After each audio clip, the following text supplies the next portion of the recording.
Hey everybody, welcome back to my Project 13. Thanks for coming on by. Today I want to talk a little bit about the cameras on the Essential PH-1, taking pictures, shooting video. Now, disclaimer, I am not a trained professional by any stretch of the imagination, but some of you out there, it's what you do, and I really look forward to your feedback. When I upload content that's related to those two areas, pictures, videos, utilizing the cameras on any smartphone I bring in that I'm reviewing, and I get feedback that helps me grow, constructive criticism, thank you very much.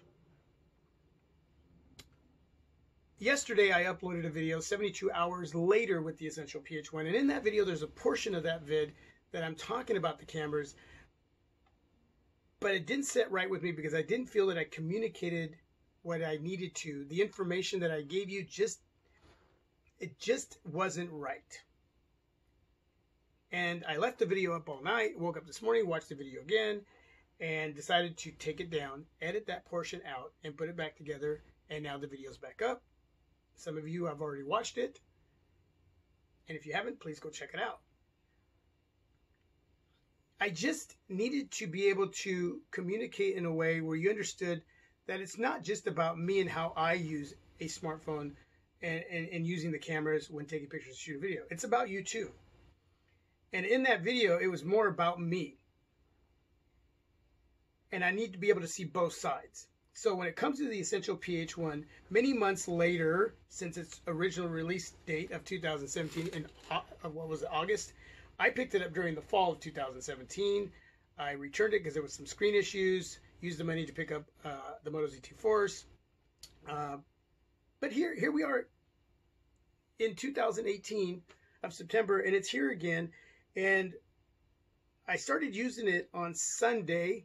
That would have been, the 2nd of September. Early morning vlog. I'm driving in the dark to work. It's attached to my Fantaseal windshield smartphone suction mount. It does not have optical image stabilization, so there's some shakiness going on. And I'm shooting 1080p 60 frames per second, and the video is really dark. Now, whenever I shoot video in 1080p 60 frames per second with any of my smartphones, the video tends to be darker because the camera's working harder to give you smoother video. But the PH-1, it was a little too dark. The video wasn't bad. The audio was good. No issues there. It just, I wouldn't use it for vlogging early in the morning. I mean, even though there's city lights, building lights, moonlight, headlights, neon lights, it's still dark out. And camera works hard in that type of condition, in that type of situation. But here's the thing. How many of you are actually going to shoot video in the dark that early in the morning? How many of you are going to vlog? I mean, most of you don't do what I do here on YouTube, right? There are certain areas that I utilize when it comes to my smartphones, when it comes to shooting vids and taking pics. A lot of you will pick up a smartphone, you want something that's decent, that's going to work. It doesn't have to be the best. It just has to work. You're going to a birthday party, you're going to a gathering, some sort of function, maybe you're going on a hike, a bike ride, whatever, and you want to capture some great memories of those activities that you're going to take part in, whether it's by yourself or with a friend or your significant other, whatever, group of people, and you just want something that's going to work. The Essential PH-1 has gotten better since it first came out. Software update after software update. It's gotten better. Is it like great? No, it's not great. But is it average? Is it good enough to use in those situations? You're hanging out with a group, you're taking a group picture, you're on a hike, you're at a party, something's happening, you want to get a quick pic. It's going to work. It's going to be good. Just like my Razr, man. My Razr phone got slammed when it first came out. Software update after software update, it's gotten better.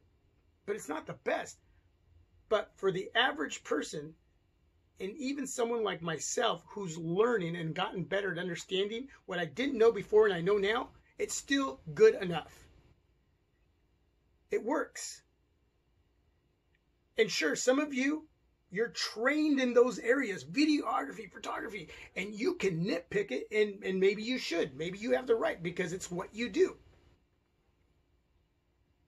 But would I take this device out to a function and take some pictures, capture some memories that I could share? Sure I would. Would I shoot video? Sure I would. No optical image stabilization. So man, if you're running with this thing, it's going to be shaky. I would suggest utilizing some tools, you know, a handheld stabilizer, maybe holding it a little firmer. Work with it. Make it work for you. Okay? I understand that a lot of you out there aren't going to do what I do here for myself personally or on YouTube when creating content. Yeah, you're not going to be driving early in the morning creating vlogs. I haven't seen anybody else actually shoot early morning vlogs like I do. I get it. I get that.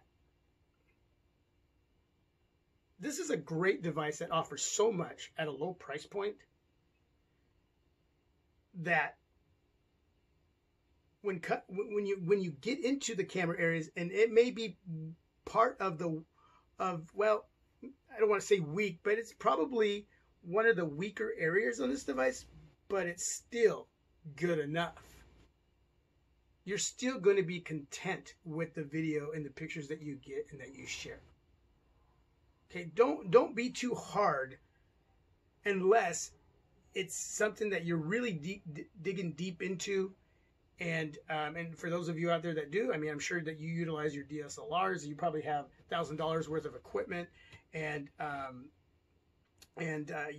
maybe you would have this device as a device that you utilize for watching movies, for gaming, for listening to music, for web browsing, for social media. You want a fast device that performs, that has an engine underneath the hood that is just going to give you a lot of raw power. I would take this device with me to any function, anything I do out there. I would work with it to have it work with me, for me. Okay? That comes to, you know, anything we do in life. Sometimes we have to give it a little love for it to give the love back. But you don't have to work too hard at it. It does just fine. Battery life, I mentioned battery life in that video, where was getting 4.5 hours the last few days. And that's because I was doing a lot. And if you've watched this channel, this team here, you know when I review devices, I put them through a lot. When I start using them as an average, as I use them as an average person who uses their device from time to time out of their pocket in their hand, and I'm just doing this and that, and I'm not reviewing it.